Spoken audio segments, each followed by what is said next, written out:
I tried. Normally, I'm a total one-take wonder. I never do a video twice, but Josh was downstairs making phone calls to get viewings, and I said to the camera, "That's Josh. He should bugger off outside." So I thought I probably shouldn't show myself saying that, which I just have again. So I'm talking to you today about Cornish construction, about concrete constructed houses, about non-specific houses.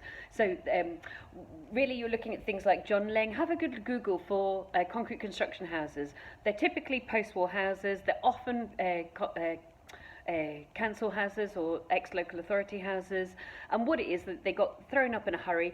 There's just some of them crack, but the majority of them don't. However, they've been kind of tarred with the same brush, so typically they need a PRC certificate, which is, Arthur, remind me again? Prefabricated. Prefabricated, that's Josh. Reinforced concrete. Reinforced concrete, I always forget what it is.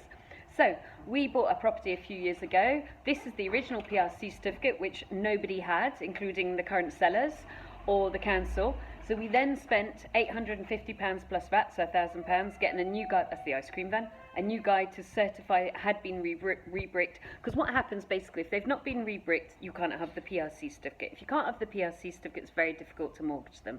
If they have been re-bricked, which is exactly what it sounds like, they've been reinforced, if you like, with standard construction materials, then you can get mortgaged. Wonderful, well done. So we spent £850 plus VAT, so £1,000, buying this certificate, and guess what? The council finds the certificate the next day. Okay, and breathe. But you don't just need the PR certificate for your property, you also need the PR certificate for, I can say these words, the PRC certificate for the property next door if it's a semi-detached, or if it's a terraced house, you'll need it for either side. So make sure when you're looking at something that's ex-local authority that you think may be of concrete construction, particularly if it's an auction, make sure you've got the certificate and make sure you've got the certificate next door.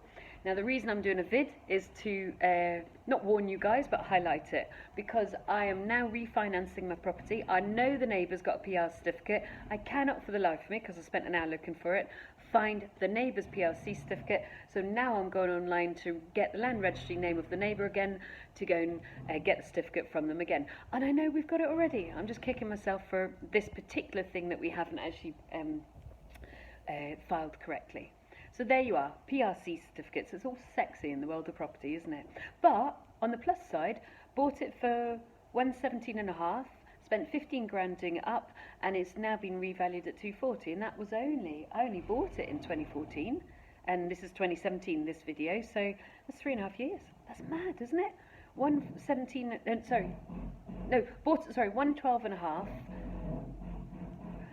It's now been revalued. So I'm so sorry. Bought it for 112.5. It's now been revalued at 240. It's not bad, is it? That's why you should do property, even if you have the hassle of looking for PRC certificates for an hour. Bye.